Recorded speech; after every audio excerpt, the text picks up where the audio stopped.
Thanks. How's everyone doing? Good? Good. I promise you we will. Oh, I remember you. I can't remember. Don't say it. UNC? Columbia. No. Columbia. Oh, sorry. That's right, Columbia, yeah. So I promise you we'll make this a bit informal, but I'm going to go from, I have till 15 after, right? Correct. Great. And then we'll do Q&A. So as Julia mentioned, and thanks to George as well and AHA for allowing me to be here, I'm going to go through, I think, some important topics and looking at more broadly Islam, looking at the current dynamics of how Islam plays out in the political landscape. We will talk about some internal dialogue and conversations that's happening within Muslim communities, both internationally and domestically, and then what does this mean for you all? So everything that I do, I mean, I worked in government for a decade. I still very much am involved with activities with government. The work with Quilliam, we are an organization established by former extremists themselves. Our founder, Majid Nawaz, Noman bin Nu'man, were former members of Hizb ut-Tahrir and Al-Qaeda. And we also are working on de-radicalization and rehabilitation work right here in the United States. So you'll hear me talk about this in hopefully in a fluid fashion that looks at it both from a historical context and then also very much in a contemporary landscape. And I will do my best to kind of dive it or hit those points in a succinct way. At any time, I guess we'll do Q&A afterwards. I'll try to just go through it. And then, but if you feel the need to ask a question, stop me. I like to write and engage, so we'll try to dive into it from there. All right, so, let's see if I have the clicker. Okay, so first and foremost, I like to give graphics, right? Let's start off with that. I break down these various categories, at least in the domestic context of the range of violent extremist groups in the US. I could add probably about 15 more if I wanted to go a bit more granular, but for the sake of time, and I can provide these slides for you all too as well if that's helpful later. I break down the categories: white supremacists, neo-Nazis. That certainly is something that's coming up in the contemporary times, particularly the events in El Paso and certainly in Dayton. Sovereign citizens are certainly another group that if you aren't familiar with, something to be very familiar with. Short version, anyone familiar with sovereign citizens? They're those guys that like yell at cops about the Articles of Confederation, right? Yes. Okay. And also they are very much interested in, I mean, there's various degrees of sovereign citizens. You have sovereign citizens who are more inclined toward a white supremacist framing and methodology, and then you also have black nationalists who are sovereign citizens as well. So it's interesting that you have a sort of division internally within sovereign citizen camps. Oftentimes they have a very surface level understanding of the law, but they can be able to respond in a quick fashion. If you do a quick Google search, you'll probably, or Facebook or Twitter, you'll see a couple interactions with these individuals, and they can espouse off various references to the law. The Moorish, there's a group called just affiliated with the Moors. No direct connection to the historical Moors of North Africa, but they have a sort of what I would characterize as a reinterpretation of black history fused with trying to address what they see as real and or perceived grievances with the US government. Issue-based extremists, you can pick various ones that are out there: eco-terrorists or eco-terrorists, animal rights, ideological-based groups, Buddhists, Hindu, anti-abortion extremist groups. Islamists, certainly important. We'll talk about that primarily. We're certainly familiar with that, which just as a result of the various plots that we've seen in the US. Just last month, we saw a very interesting hybrid Islamist, black nationalist that was arrested 15 minutes from here, who was sympathetic to ISIS cause, Caleb Calloway, and there's a number of other individuals. Foreign terrorist fighters, certainly individuals who have left the United States, who've traveled to, in this case, the so-called Islamic State, and then returning home. Lone wolf terrorists, active shooters. Those are another group of individuals that you're certainly familiar with as well. All right, so the old narrative that's often utilized when we talk about Islamists, and actually I should break that down as a term, right? Usually there's someone who would have stopped me by now on this. I'll write it over here. Islamists. Anyone heard of this term, Islamist? Yes. So terminologies matter. I think for you all, very important. This specificity, I think, is important as you're engaging on this, and also being critical, engaging in a very nuanced fashion. I put up those 3 terminologies. Are they all one and the same? Islam, Islamic, religion practiced by 1.75 billion Muslims and counting throughout the world, various degrees of religious interpretation and devotion. We'll get into that a bit more. Islamist, or also another term, these are great to carry with you. Islamism,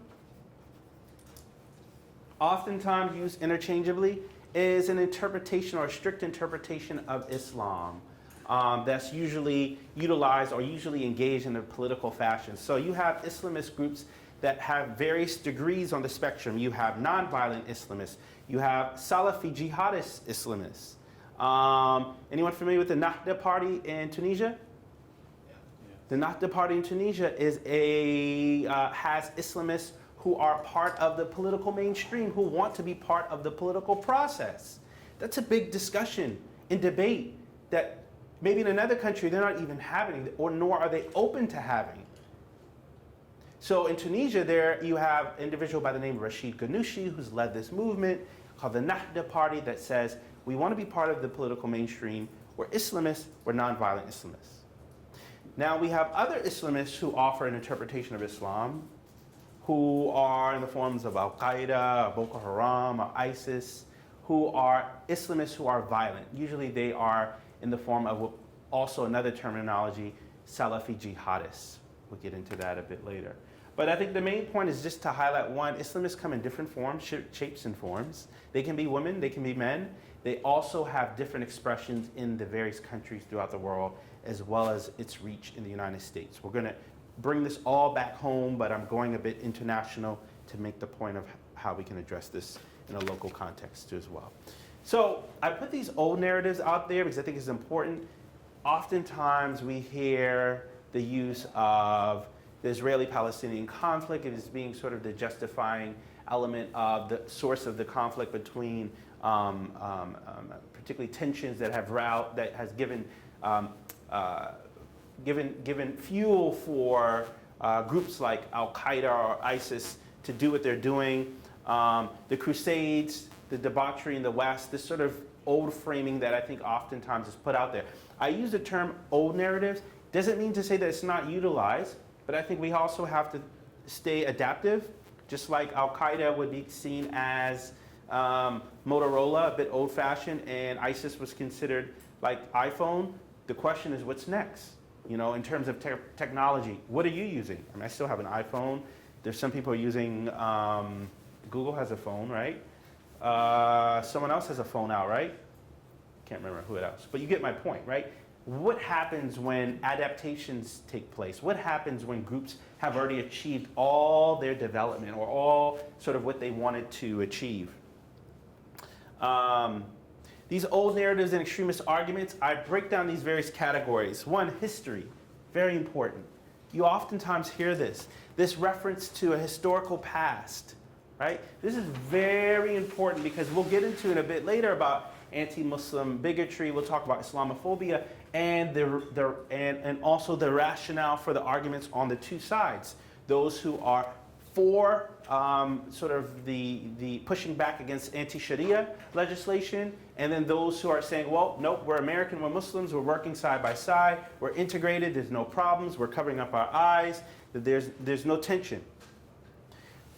History is an important reference, particularly as we think about extremist groups and their references to this as well. You know, 2/3 of the stars in this constellation have Arabic names because Arabic intellectuals, historically speaking, were doing a lot of great work historically. Alcohol comes from the Arabs, arithmetic, algebra, algorithms. The rich contribution, historically speaking, from the golden age of Islam was historically there, but something's gone awry. We'll get into what happened. But there is a legitimate development of learning, of intellectual learning and contribution that Muslims and Christians and Jews work side by side, in particularly the Iberian Peninsula. If you're looking for a really good book,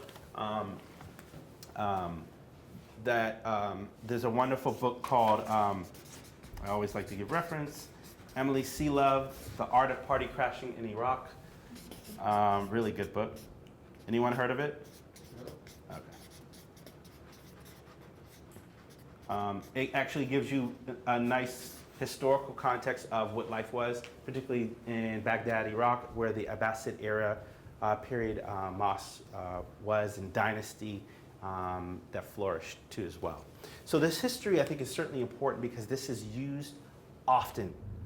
You will hear, as a student, I studied in West Africa, I studied in Egypt, I actually lived in Syria for a year, 1997, 1998, and I can tell you that oftentimes this reference of historical places in time. When I was in Egypt, there was a small village I lived in called Ras Sud. It's on the Sinai Peninsula, and I remember this Bedouin who told me, quite interesting enough, was quoting basically the same references that you hear Marie Le Pen, who was running for presidential election in France, about Muslims encroaching and coming into Europe, and referencing the Battle of Poitiers, the Battle of Tours, where the French stopped the advancement of Muslims coming into Europe.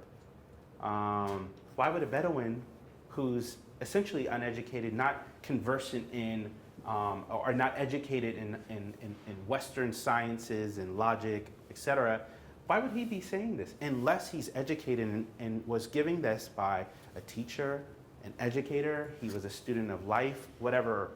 And so this is important, that there's this reference of history that's placed in communities, and that there's this desire to bring back those long periods, or that great period of the past. So he's referenced that, but we also hear within jihadist messages, there's something called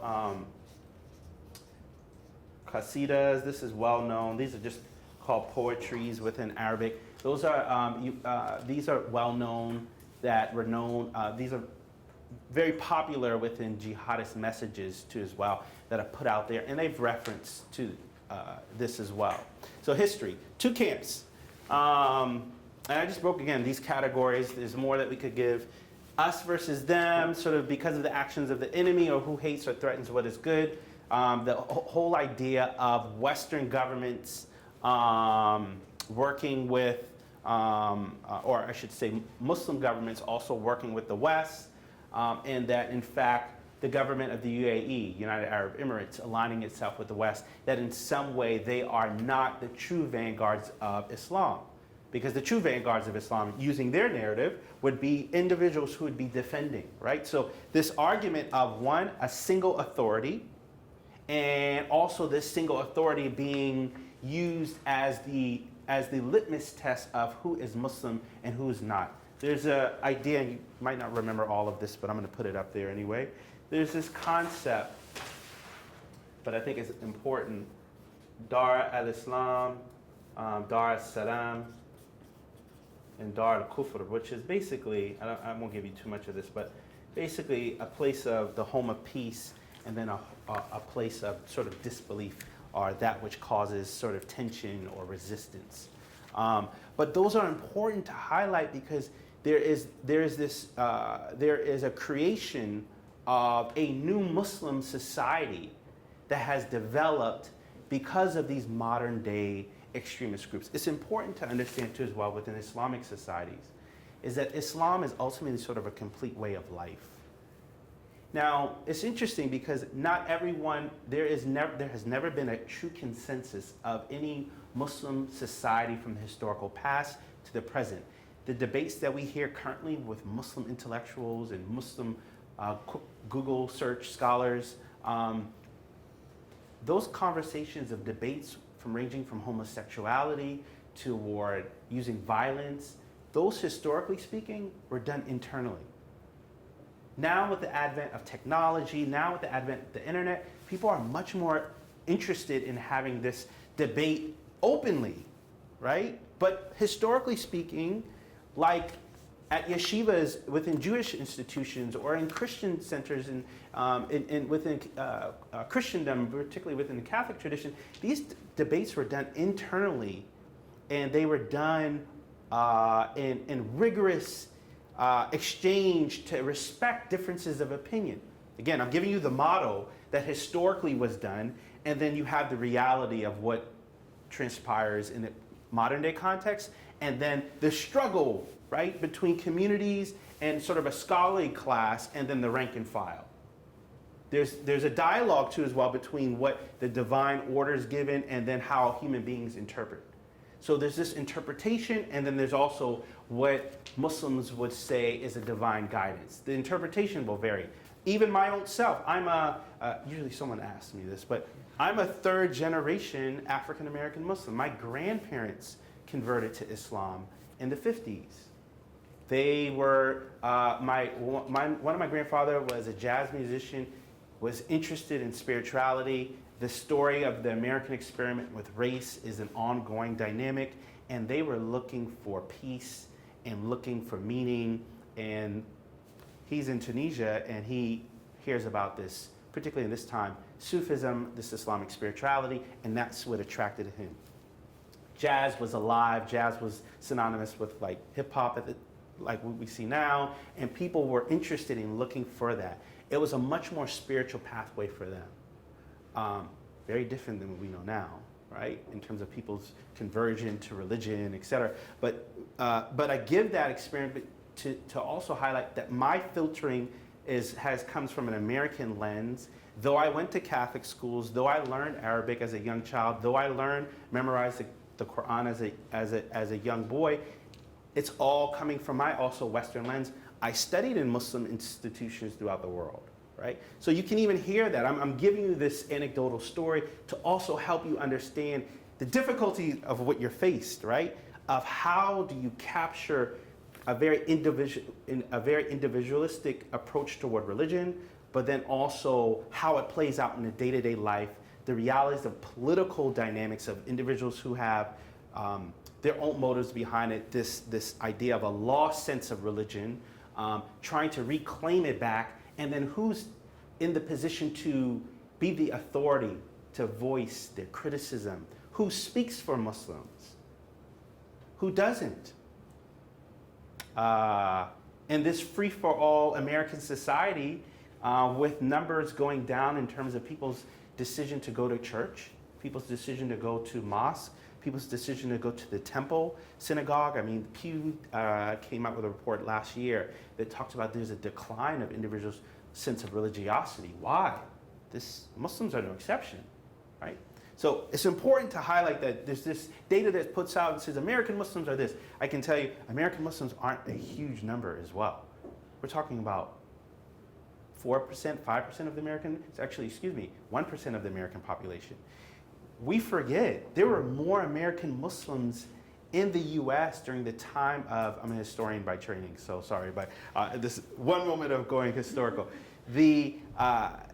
During the period of time of the enslaved the first waves of Muslims in America were enslaved Africans who came to the US. 20 to 40% of the enslaved African population that came to the US came from Muslim lands in West Africa. And so when they came here, they brought with them a much more pragmatic, peaceful, nonviolent form of Islam.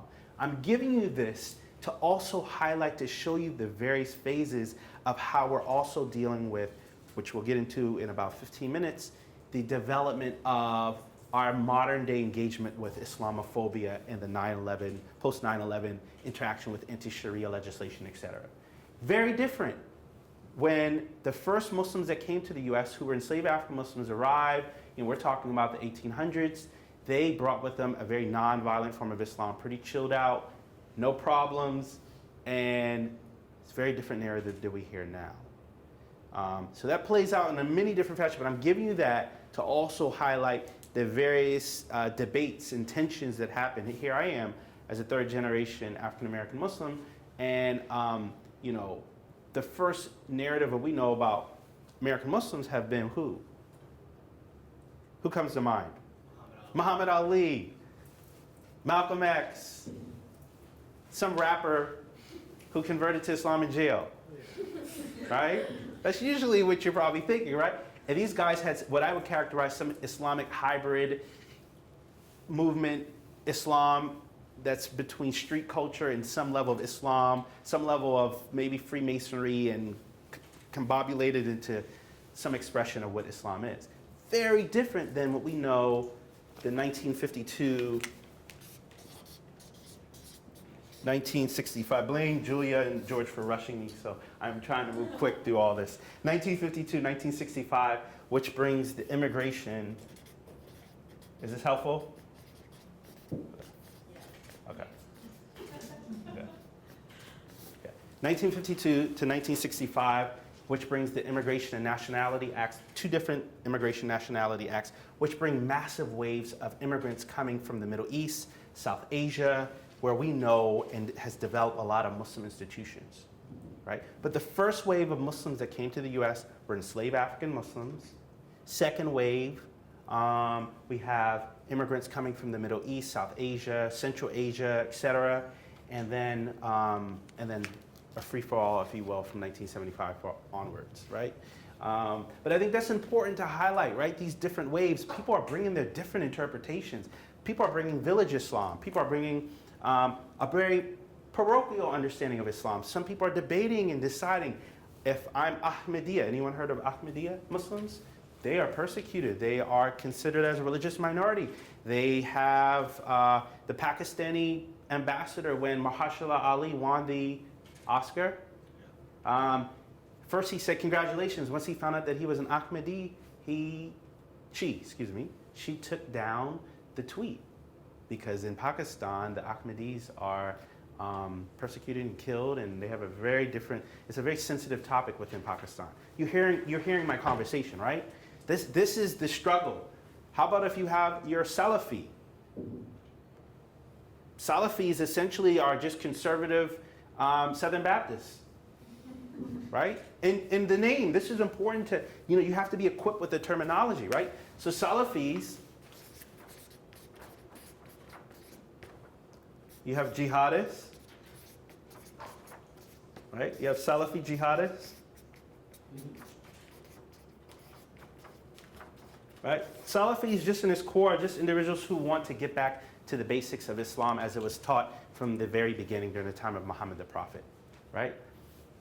Jihadists are individuals who are, I think we could come up with better terminology for the sake of time. Jihadists they use force and violence to achieve what they see as this utopian Islam. Salafi jihadists are those who want to get back to that austere time of the past, and they want to use it by force. Those Salafi jihadists are manifested in the form of Al-Qaeda, ISIS. There's a lot of terminology out there, right? But those are important. The Salafi jihadists, Salafis, the jihadists, the Salafi jihadists as well. So I bring all that just to showcase and highlight this internal debate within Muslims. And there's no singular Muslim, but there are many different Muslims that are out there in the world in terms of their devotion, their practice, like other traditions that are out there as well. In addition, I think I lost the clicker. I also highlight crisis point too as well, which is another one.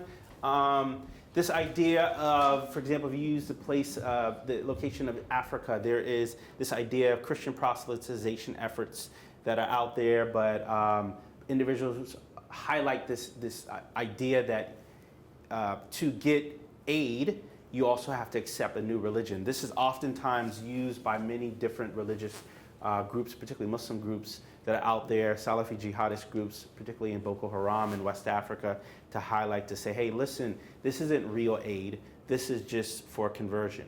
Method, the only version that you hear is by force, violence, jihad by force, jihad. I can tell you, there are many different dimensions on what jihad actually means. The internal struggle within your own self just to live a decent life.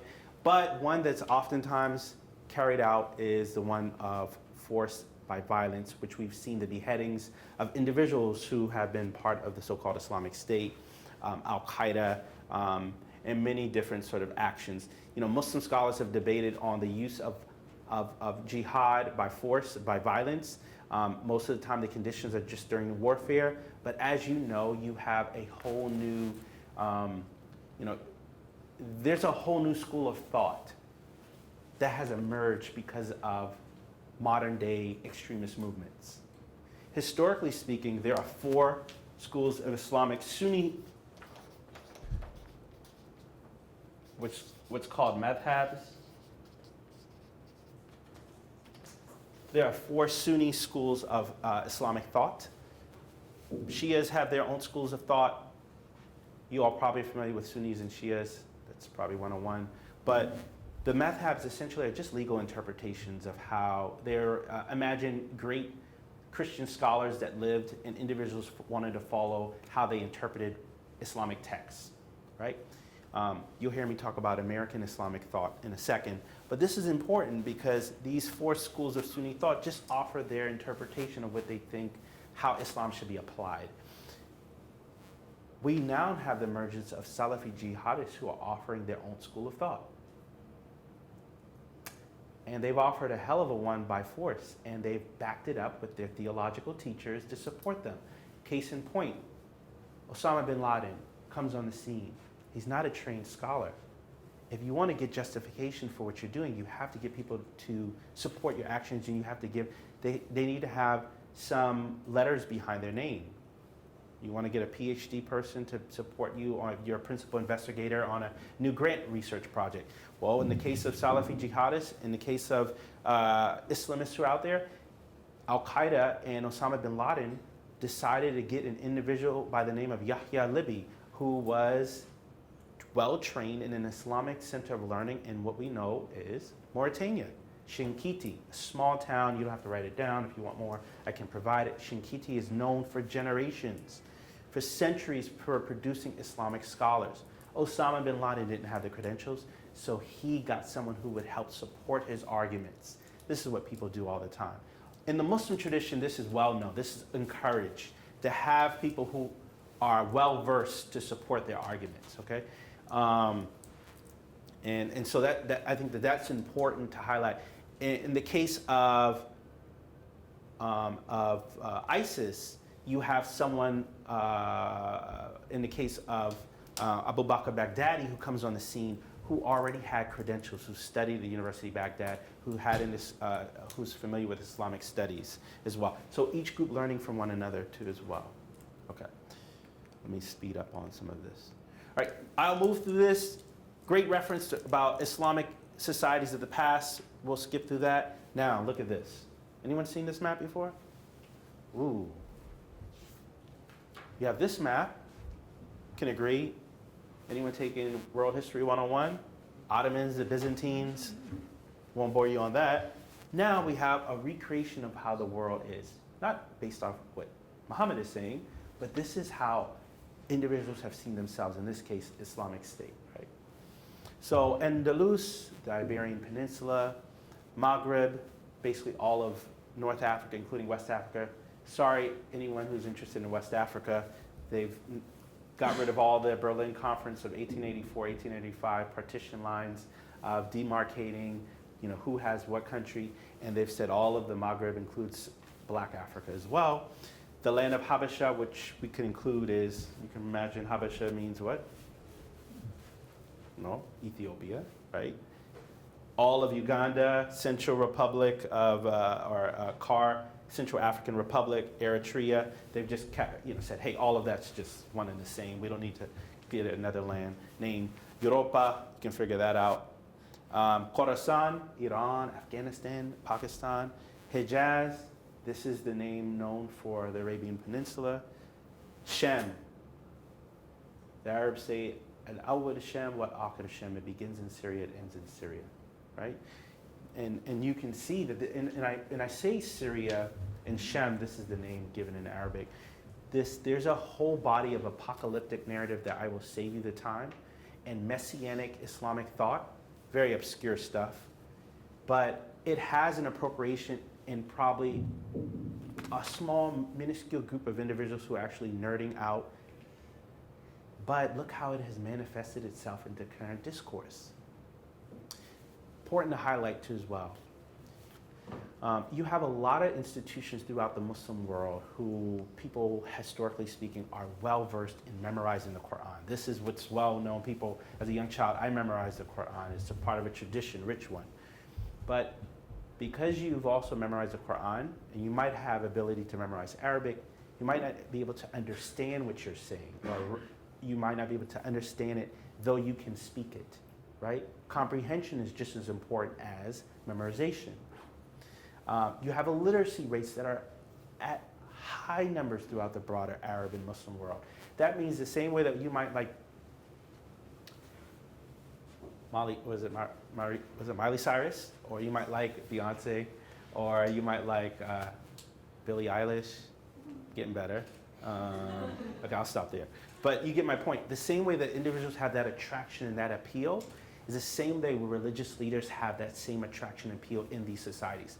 So it's important to, as coming from my former life working in government, you have to red cell it, which is flip it and think about how communities see themselves. I think that's important for you all, looking at it from different perspectives. As a young analyst, we used to always encourage us, check our cultural bias. We all have these cultural framings. So you're dealing with some really important topics, perhaps one of the most important topics of our age. And looking at this from multiple vantage points, what I think would be very helpful as you're encouraging critical thinking and robust dialogue and deep critique. Even talking points, throwing out your way, is talking about and encouraging, saying, hey, even within, particularly oftentimes Muslim communities are sometimes very defensive in the United States on these issues. Last time I checked, I am black, and I have to be. I had a cousin who was shot 21 times in the chest. Unfortunately, it was carried out by another African American male. Black on black crime exists. There's a context and reasons and whatever. Bottom line, he didn't have to do that, but he was killed by another African American male, right? So I bring that example the same way within Muslim communities have to confront issues that aren't always pretty, that aren't always beautiful, in the spirit of trying to find solutions. The same way other communities we could go on to as well, Jewish communities, we're dealing with the threat of, in El Paso, et cetera, the rising threat of domestic extremism, et cetera. But I'm just giving you that example within what we're talking about today, that is an important way to kind of frame it, right? Talking points to consider that you might want to exchange on. Another one, thirdly, is this idea of Muslims have historically allowed and encouraged rigorous debate with one another. This differences of opinion, something called ikhtilaf, this is known, it's encouraged. Rigorous exchange, competitive exchange that should be highlighted, that should be amplified to as well, particularly as you're engaging on these topics. Trust me, you'll find that very important. So I think that's the key takeaway of this. Again, this is an interpretation of the world of how they see themselves. It might not be the reality of what you see right there, right? But this is how they view themselves. You can imagine this is going to change. The Islamic state has already been achieved. What's next? What happens when you've already been on a thrill and a high? If someone's already been on a cocaine high, or the reference, or Xanax, or whatever they're using, right? What happens when they want to get that back again and again? And I bring that addiction up because we're working on rehabilitation. So we deal with people who've been on drugs as they've carried out or want to carry out a terrorist attack, right? What happens when you've already achieved this? The Islamic State was already achieved in Raqqa. What's next? The Islamic State was already achieved, Boko Haram in Maiduguri. Oh, geez, I gotta move. All right, so, okay, I don't know why that's doing that. That's not my fault, let's see. Okay. Okay, thank you. So, issues of identity comes up. Who, particularly in the U.S. context, as we try to move through this really quickly, identity issues are certainly, people ask all the time, what is terrorism? Indiscriminate violence to achieve social or political change. Short version. Bottom line up front. Indiscriminate violence to achieve social or political change. It's manifested in a lot of different ways, right? Why are people radicalized? Real and or perceived grievances. I've seen as short as a week and a half, 2 weeks, where someone's been radicalized. Now we have the advent of technology, and you have the online connectivity. I've seen individuals, I've spent extensive time, I've written, when I was working in government, I've written over 100 presidential daily briefs. I've advised the president, I've briefed, doesn't matter the administration. I spent time, extensive time in Guantanamo Bay.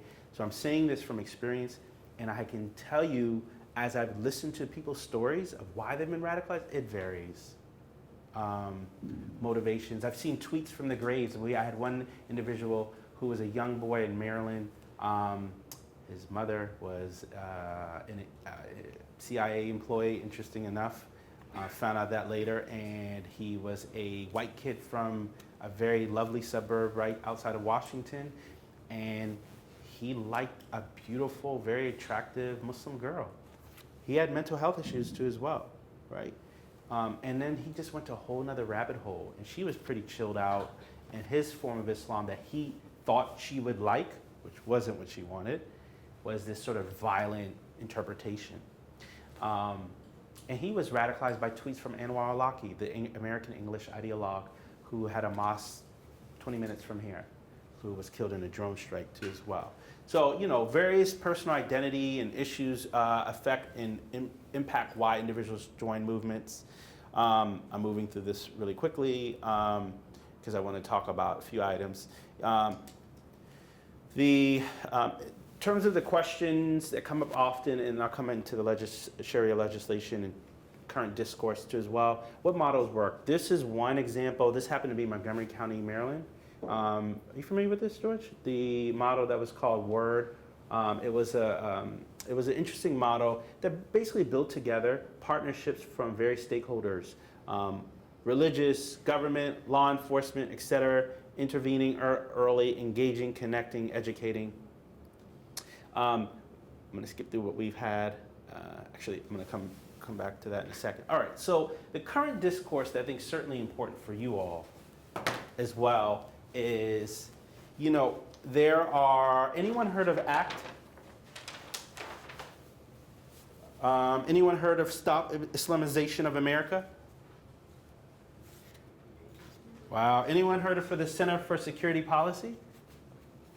I know you guys have, right?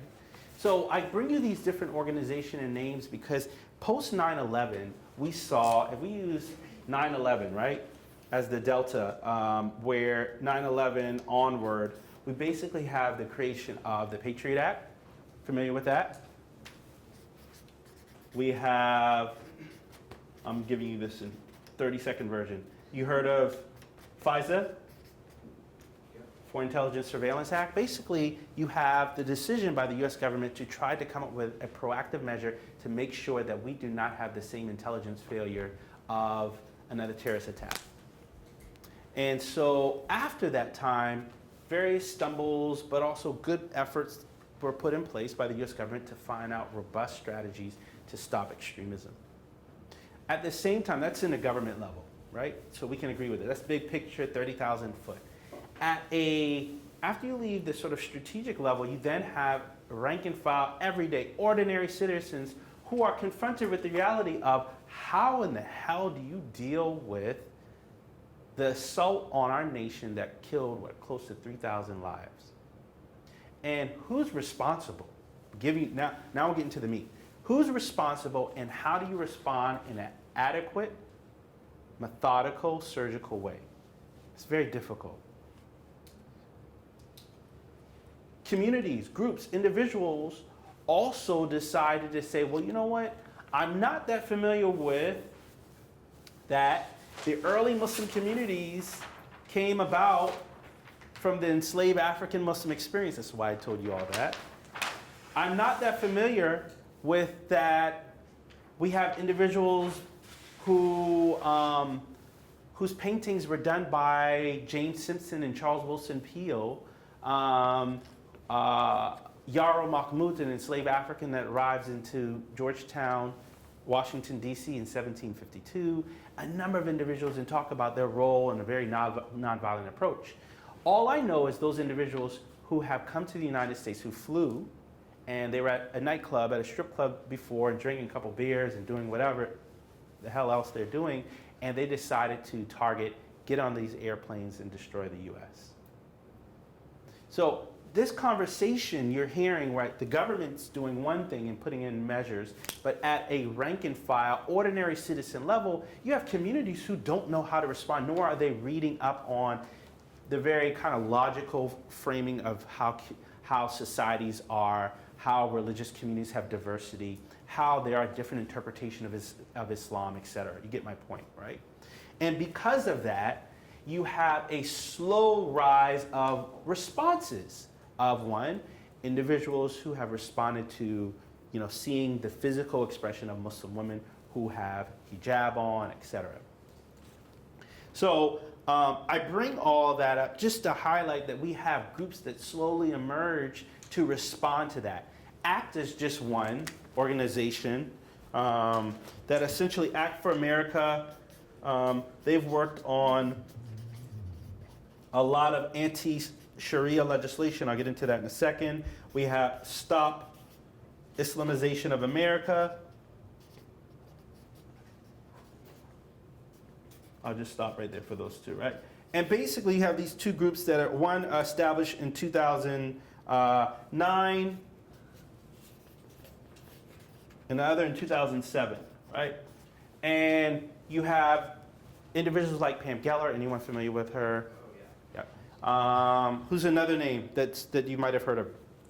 Bridget Gabriel, right? Lebanese Christian, yeah. And so I bring those two right there, just not to give you too much, just enough to kind of just start the conversation. That brings about a response, right? And you have individuals at the local level who are saying, hey, maybe we do have a problem. I am seeing a number of individuals who are dressed in headscarf. What does this mean? All I know is that my family member was attacked, or maybe a friend or a distant relative. I don't know much about this religious tradition. I'm also hearing about people who want to hurt us. And so there's this, I think, and I'm trying to navigate this in a very, I think, balanced fashion, is that you have, I think, a legitimate critique to respond in difficult times to say, we need to say something and we need to respond. And I think the American Muslim community, I think, quite frankly, in its diversity and its division and not being a monolith, were in many responses not speaking up enough. You also have, quite frankly, because there's not a clear, singular Muslim representation, you have groups like CARE, just giving you a few to consider. Council for American-Islamic Relations. This is a Muslim-led public diplomacy organization, or public advocacy organization, that lobbies for and advocates for Muslim issues. Unfortunately, many of the individuals, as being the preeminent lead Muslim organization in the United States, some of their affiliations and ties have been to overseas networks that have had questionable activity. For the ordinary practitioner of Islam in the United States, and they hear about this organization that's championing their causes and speaking up for when they need to be heard, they're not necessarily looking at the granular level about their activities overseas, or maybe their affiliation to Muslim Brotherhood organizations and networks. So I'm giving you this in 30 seconds. I probably have like 5 minutes left, just to highlight that this is part of the conversation, right? Bridget Gabriel doesn't come to the scene out of a vacuum, right? Pam Geller doesn't come out of the scene in a vacuum, right? These groups have come about because of what I use 9/11 as a point of departure in this sort of quest to find and respond in a coherent way to this question of who's responsible for 9/11. I think, interesting enough, a lot of it's misplaced, because I think what happens is there's this desire to respond, and then it gets into the whole umbrella of all of Islam. But at the same time, I do believe that we should say that it's not, to say it has everything to do with Islam is not addressing the problem. To say it has, to say that it has all to do with Islam is not addressing the issue. To say that it has nothing to do with Islam is also not saying that this is the problem either. It's somewhere in the middle, right? And I think that conversation is the critical engagement of where you all come in, right? How do you respond? How do communities respond? Are they being honest in saying what I just said in that balanced fashion to say that? The same way that I critiqued and talk about black on black crime, I bring that example, right? To do that in a fashion to really address it. You don't have to be you don't have to be black to challenge racism. You don't have to be gay to challenge issues of suppression against LGBTQ issues. You don't have to be Muslim to challenge anti-Muslim bigotry, right? So then you have the other side of it where you have, and I think this is my commentary I'll leave you with, is you have the slow ascendancy of Muslim congresswomen in the United States. But before you had Ilhan Omar and Rashida Tlaib, you had two other. The first Muslim congressman was Keith Ellison, and who else? Congressman Andre Carson. Quiet, you haven't heard much. He's on the Intel Committee. He has a very different posture from what Keith Ellison, who converted to Islamic College, had some affiliations with the Louis Farrakhan, who's tied to some more left-leaning agenda interests, far left-leaning agenda interests to be more specific. Congressman Carson, much more pragmatic, middle of the way, hasn't had direct engagement as much with Ilhan Omar and Rashida Tlaib, who have a much more, I think, much more extreme left-leaning position on the issues themselves. And so it's interesting to see how Muslim communities have rallied around both of these individuals, though they might not represent all Muslim issues. I think in many respects it's interesting to see that both Omar has fed into this narrative of you know, hey, Muslims aren't so open and tolerant because of her position on Israel, her position on being very critical on this sort of profiling of what she sees as Muslims in the public space. And Rashida Tlaib too as well. And so I think that there's this really strong tension right now between who represents Muslim communities. Do these two women who are now who are elected officials in the United States, do they represent blocks of Muslim identity, or are they just representing a particular lobby in a particular cause and supported by Muslim institutions? I can tell you that her framing of the world is very different than how I grew up in my framing of the world. And so this is an interesting internal Muslim conversation that's happening now, and is how do you respond to her and do it in a critical fashion? I think on a policy level issue, I think that she is not as informed. I think she doesn't have and I think both Tlaib too as well, I think that they have reacted rather quickly, and they have really created a persona around them that has created this squad, us versus them framing that unfortunately could have been prevented.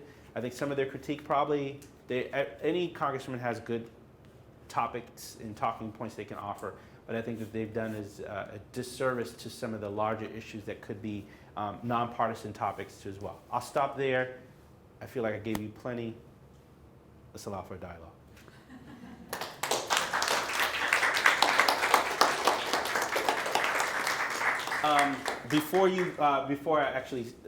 I left this up here for a reason. These are just interesting narratives. You know, question comes up all the time. You know, how do you engage with communities too as well? You know, not all Muslim women wear hijab, right? You have to the top left, Salim and Mark Brock Akil, well-known filmmakers. Andre Carson, I put up Dave Chappelle, probably didn't even know he was Muslim. Willow Wilson, Farah Pandith, Dr. Oz, secular Muslim, but Muslim in some shape or fashion, right? Even Boris Johnson claims his grandfather is Turkish and has Muslim ancestry too as well. So how that plays out and how those can be utilized. Questions? There was some sort of comment, I think, made 3 weeks ago or something by another member of the squad, Congresswoman Ayanna Pressley, where she said something along the lines of, she wants to encourage minorities to join politics, but her claim was, if you're a black person but don't want to be a black voice, or if you're a Muslim person but don't want to be a Muslim voice, then please don't do it. Yeah. how do you stop people from thinking as if there's just this one monolith Yeah, group yeah. to whom there is a Muslim voice that's sort of like the folk spirit of the people and dehumanizing everyone by pretending as if they're just one, they fit into one political profile. How do you stop that? You know, that's a really good one because you look at you look at someone like Ilhan Omar, who it's interesting. I think being nonpartisan about this. I'm a registered independent. You look at the voice of Omar and just the Democratic Party, who are likely probably just looking for a nice, warm, and fuzzy black or brown face to utilize, and I don't think they really care too deeply about their really real cause, right? So I think that's a whole separate conversation right there. I think that I think that, Omar and Talib have, and Presley too as well, I think they've offered to say that to be black, you have to be in this particular framing of how we're saying it to be.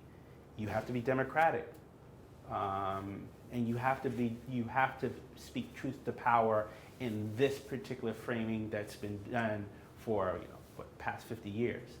And I think that, to be frank with you, I think someone like a Candace Owens is a result of that sort of limited box that's been placed. I'm not saying that Candace Owens is the destiny of what things should or shouldn't be. I'm not going to put a judgment call. I'll let you all decide that.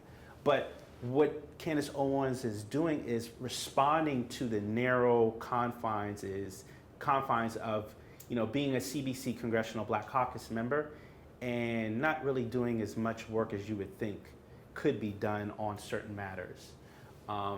So I think that the opportunity you all have is, talking about the multiple representations that are out there. Stick to your talking points on that and being consistent on those talking points, right? Repetition is actually a beautiful thing because usually, at least I've been in Washington 15 years, usually people are saying the same thing, they're just repackaging it about 55 times.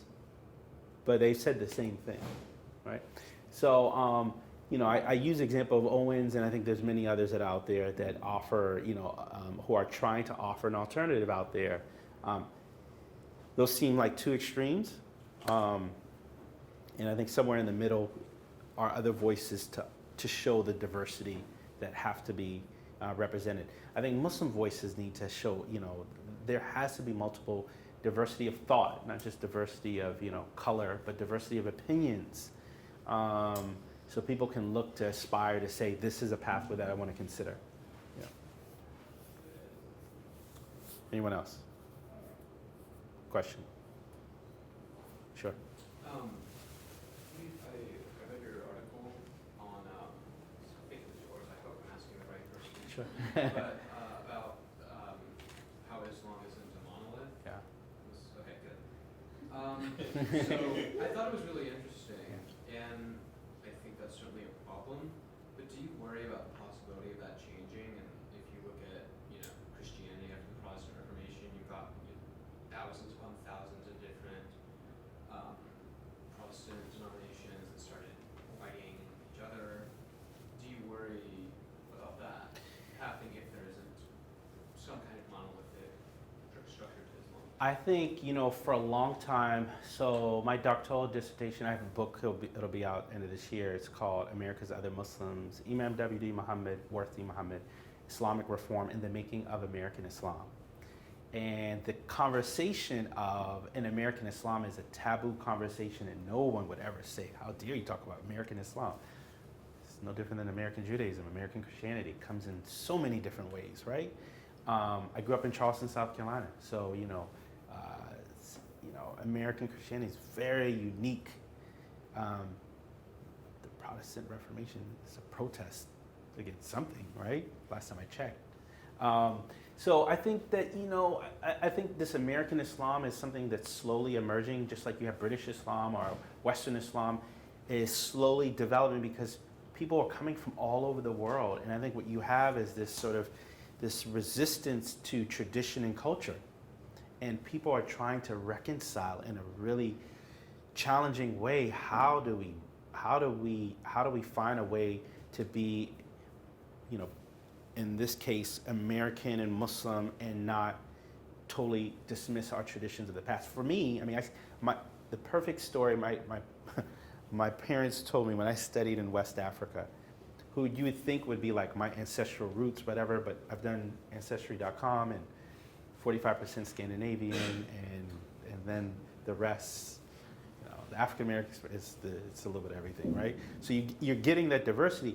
First thing they told me is, when I studied in West Africa, when I studied in Syria, when I studied in Egypt, is go to those locations as a young, imagine close to your age, 18, 19-year-old, I studied, go get the knowledge, extract it, come back home, don't become someone else, right? And it's interesting, I put up this image too as well. I just realized I had it. This right here, this piece right here really captures, this is from an American artist, right?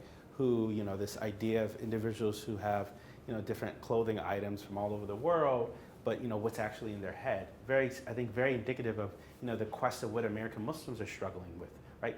How are they asserting this, respecting their past, but also recognizing where they are in the contemporary fashion too as well.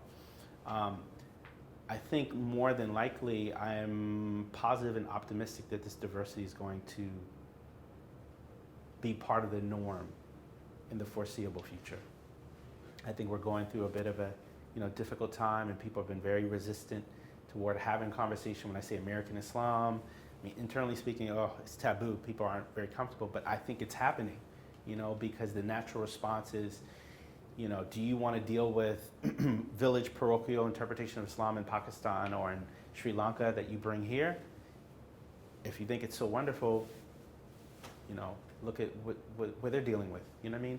That's not a disrespect, if you will, on any of those nation states, but we're Americans and we have a unique circumstance of the diversity of experiences and trying to work together collaboratively. That same thing has to take place within Muslim communities.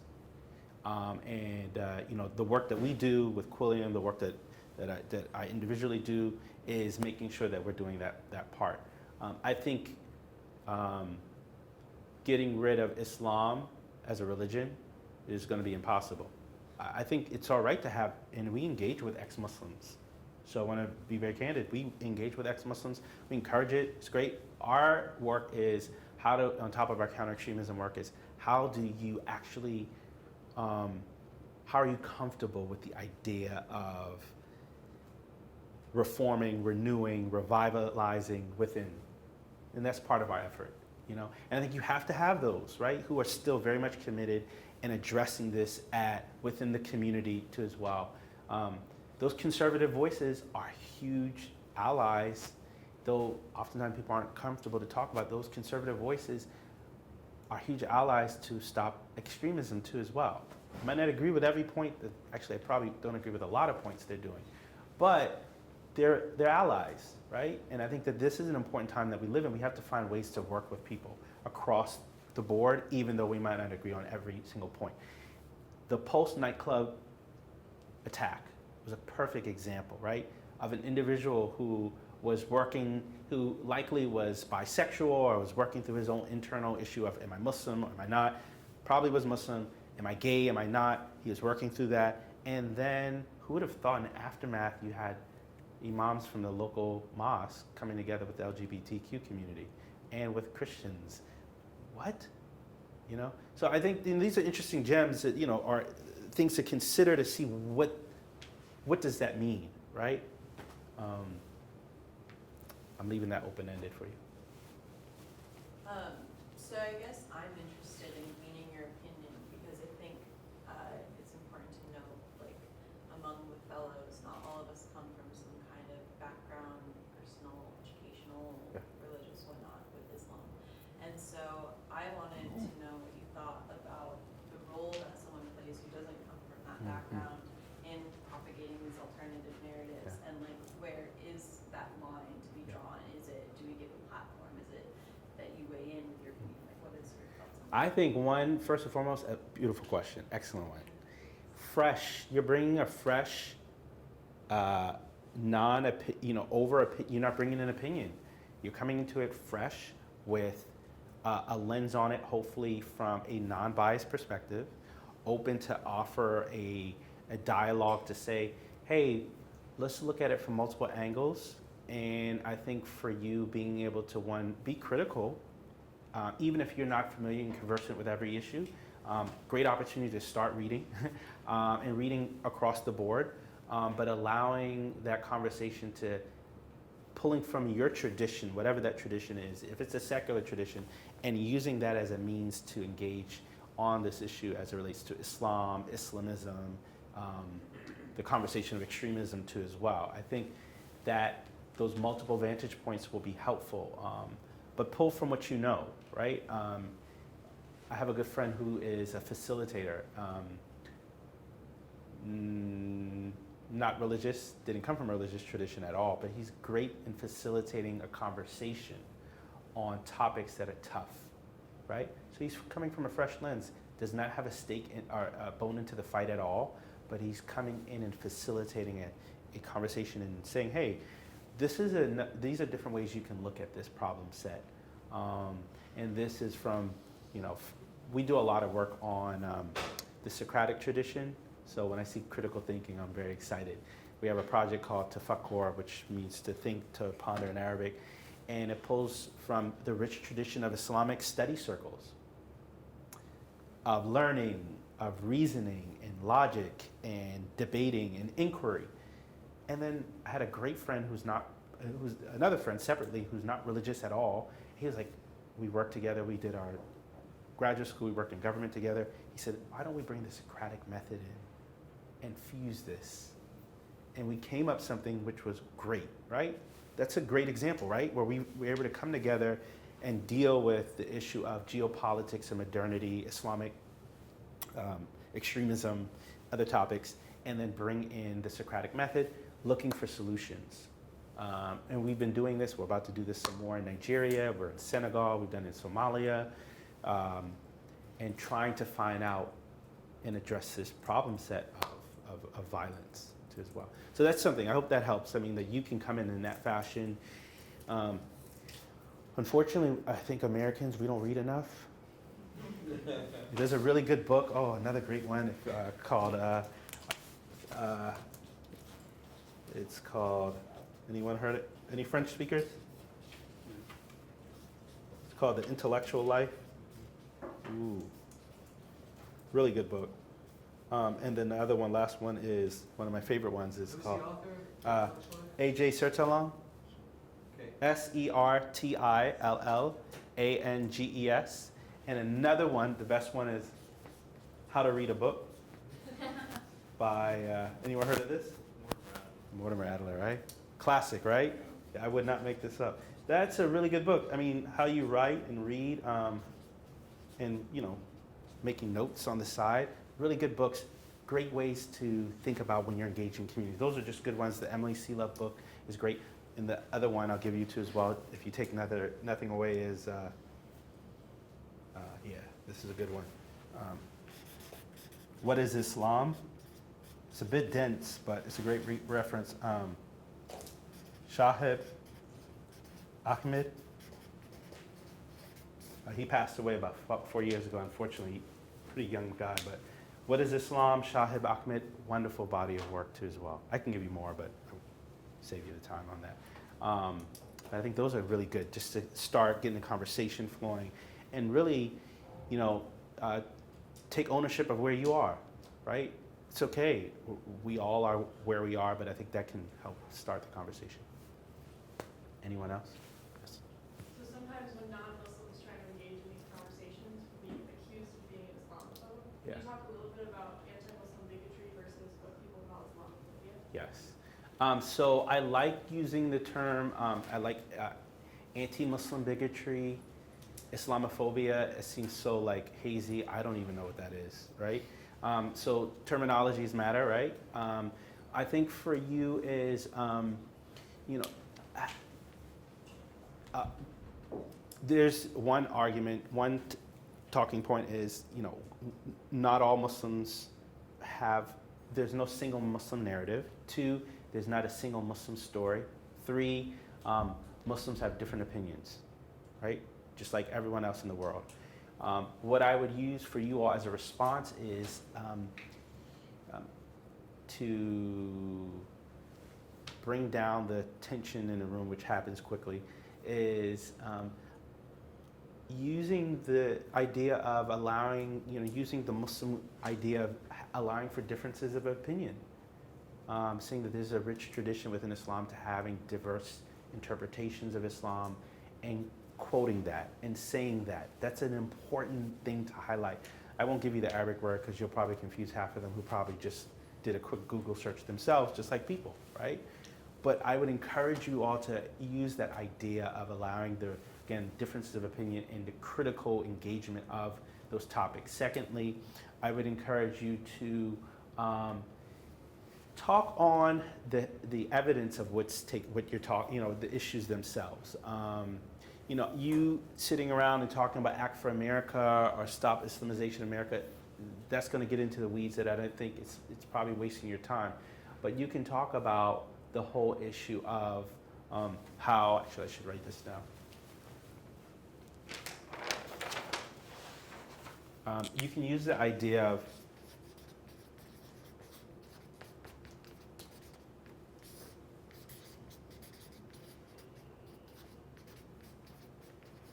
I think you can use the 2 things right here. One, that there's conservatism out there, and there's certain groups that promote a particular version of what Islam is, and you can quote that. I think CARE is a good example of that, but that might not be the singular Muslim story. Secondly, I think you should mention the idea of American Muslims, American Islam is a unique Islam, and you can quote those wealth of those individuals that are out there that I mentioned, that Islam has been here for quite some time and highlighting their stories. Muhammad Ali is an easy one. Dave Chappelle, I just happen to use those one. Dr. Oz, just to highlight people like stories, right, and individuals, and I think those always amplify your message. So if you're ever in tense moments, just saying and talking about, hey, Muslims come in different, they have different views, and allowing those different opinions that are out there will simplify. I could give you a lot more data, but I think for you, less is best. Highlighting those individuals and pointing to them would be very effective. And how also individuals can change. I mean, the Muhammad Ali of the 50s and 60s is not the one that you probably wanted to be dealing with back then. That certainly when he passed away, he evolved in his interpretation as well. You mentioned that the title of your new book includes the word Muslim reform. Yes. And that means a lot of things to a lot of people, Yeah. from what I've learned Yeah. In the last few years. Ayan wrote a book called Heretic, Yeah. and she lays out 5 Yeah. theses Yeah. for reform. What are your thoughts about her theses, Yep. and what are your ideas about Muslim reform? Maybe talk to us a little bit about Yep. that. Well, again, I think that's a good point. In terms of reform, it means different things. I pulled from reform from a couple things. So one, when we talk about reform within the Islamic tradition, I say that Muslim jurists have been doing reform, revivalism, and renewal for centuries. They encourage it and they advocate for it. There's a hadith that's out there, very popularized, that says that every 100 years there comes a renewer or reformer. So I think that the idea of renewing and reforming and revitalizing is part of the Islamic tradition. And part of my book is this efforts that I had is this counter-radicalization effort of this particular American imam that died in 2008, whose father was a black nationalist, essentially. Elijah Muhammad, the Nation of Islam, Louis Farrakhan's old organization. I'm getting to your point, he rejects his father's teachings. He was excommunicated 4 times. And he challenged his father's rhetoric, and he says, I can't do this. And he led the largest mass conversion of American Muslims to Islam. That was a form of reform. That was a form of actually radically challenging the status quo. And so he did this in different ways. This just happens to be up here. Dismantling the old ideology. Ideological reformation, meaning dismantling of that old framing of the black man is, or the white man is the devil, and the black man is God. This was part of their framing of the world. Getting past resentment, theological revivalism, a healthy sense of patriotism. Establishing a Western and American school of thought. Wow. That was pretty courageous going back to the 60s. And then community resilience too. So I would say to you, I think that, you know, those things are very important. Those are important just in terms of addressing, when we talk about reform, it is bringing something fresh and new. Now, I know for a fact there is a debate, right, from individuals who come from Islamic traditions because of the circumstances of, for example, in the Somali context, I use it with Ayan, the Somali context, I mean, you're talking about a society that was in civil war for over 20 years. Sayad Barra, I'll save you the historical lesson on it. But you have a community that has slowly moved from being a failed state to now becoming a fragile state.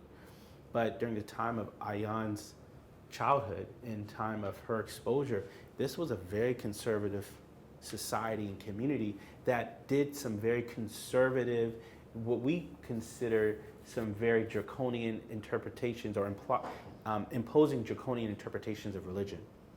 So there's another conversation that also comes up of, you know, culture versus religion. And so I think that this is part of that debate, and that you know, the struggle between culture and religion.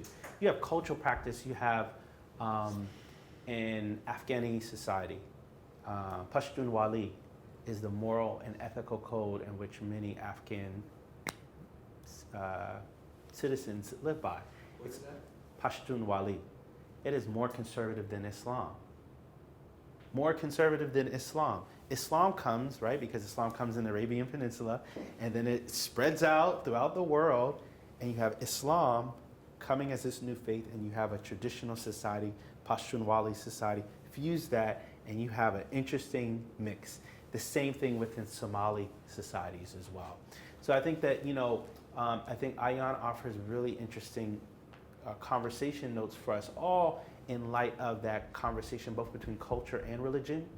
And how does culture break down and become separate, or also and from religion, does it come back? Does it converge? Does it diverge? This is a really tough conversation, right? And you know, for me, as a young child, I mean, when I went to West Africa, I mean, my whole time of growing up, going to Friday prayers was wearing a suit, because I grew up in America, and my, you know, family members were Christians too. I had family members who were Christians, some who were Muslim. And so, you know, me putting on a jalabiya when I went to the Middle East would be something different for me, right? Because that's not part of my cultural tradition, though I am Muslim, right? And what does that mean? How does that play out? And so I think that, you know, the issue of reform happens at a very local level, and it also happens at a national level. It also happens at a global level. And I think that reform and those techniques that Ayan is calling for are good ones. I think they're responding to her circumstances, and I think they are ones that will continue to take place. I think in tandem, there also has to be reform that's happening within the tradition too as well. And I think that in many respects, they're probably operating in silo. They're operating in the same direction, and they're difficult to respond to how best find reform, renewal, revivalism. Ghazali, the poet of Islam, the philosopher of the past, his way of doing revivalism in his very famous book, Revival of the Islamic Sciences, is going to be very different than what we do in the 21st century and beyond, right? Agrarian society, tribal society won't fly in the contemporary dynamics because there's different responses in light of our technology, et cetera. Yeah. Well, just to me, I feel like there might be like sort of a messaging issue with Muslim reform, because like I agree. Little did I know at the time, but I agree with everything Ayan Hirsiadi was saying when I first saw her. But just when she said Islam promotes extremism or Islam oppresses women, like it was everything she said after that was white noise. Yeah. So how do you like get people to confront that there is an issue with Islam without saying like you have a problem? Yeah. Because that just offends Yeah. people. And that's what I was talking about earlier. I said that, the talking points messaging is critical. The sound bites are really important. And this is why I've purposely broken things out for you all, right? Culture versus religion. I think that's helpful, right? Some cultures are a little bit more conservative, right? You can just focus on that. And then there's religious talking about the various interpretations that are out there, right? There's religious guidance, and then there's an interpretation that Muslims offer. I mean, there's commentary on religious verses. Not everyone interprets the same way, right? And I think highlighting that, talking about the joke is that you have a lot of 21st century women, and then you have a lot of 8th century men who are out there throughout the world, right? Even highlighting and talking about how societies are struggling to find out that right balance, and mentioning that. I think that's fair. Talking about the challenges of that. I think it's also how you're posturing to as well, and coming in a very kind of diplomatic fashion. It's tough because people are very, very defensive. You're also going to be confronted with MSAs, Muslim Student Associations, who are out there, and they are very much, they come out of the 1952-1965 Immigration Action Act. They are the children who decided to be on college campuses trying to get hard science degrees in science and medicine, etc. And they created this. What's happened is these organizations have popped up, and they've had a particular political agenda. Unfortunately, not all, but you have many Muslim institutions, I think mainstream Muslim institutions that are either far left or have affiliation to broader Muslim networks, like Muslim Brotherhood. Muslim Brotherhood is not designated as a foreign terrorist organization in the U.S., not as of yet, am I right? Not yet. Not yet. Almost. Almost. But you have organizations and individuals who align with some of their conservative values. So you can talk about that. Say, hey, let's have a conversation on conservatism. What does it mean for you all? Let's have a conversation on American Islam and different viewpoints. Maybe you have a panel of a secular Muslim woman. Maybe you have a LGBTQ. Maybe you have a African American Muslim, a Latino Muslim. Latinos and African American Muslims are the oldest and largest Muslim population in the U.S. The second group are Southeast Asian. You can talk about religious minorities in the U.S., right? Use that as a means, put it back on them, right? Religious minorities, what does it mean? How do you engage your religious minorities? Ooh, that allows for robust dialogue, right? How are conversation of women voices, right? Put it back on the conversation of allowing, or the conversation of how are women in the 21st century, and having the panel. I don't know, I hope that helps. But I think that allowing, putting the hotbed issues on them, but allowing them to respond, but also having your other individuals will allow for, I think, an interesting conversation. There's a victimhood framing too as well, unfortunately. I think within Muslim communities, we're victimized. The Jenny from the block, is this before your time? J-Lo? Darn it. You know what I'm talking about. You remember J-Lo? She's hot to me, but J-Lo's I think 50 now. Wow, she's hot. Anyway, you get my point, right? There's this who's popular? Miley Cyrus. No. Oh, I know. Gigi Hadid. We're close, right? You know Gigi Hadid? Yeah. Oh, geez, darn it. All right, you get my point. Just someone out there, right? I'm trying to make a connection. of a pop person, and you know, I lost my train of thought. I can't remember what it was. But the short version is, I think that there's opportunities for you all to engage these different populations, right? And doing it in a very coherent fashion too as well, and being able to connect. Stop there. I was having fun.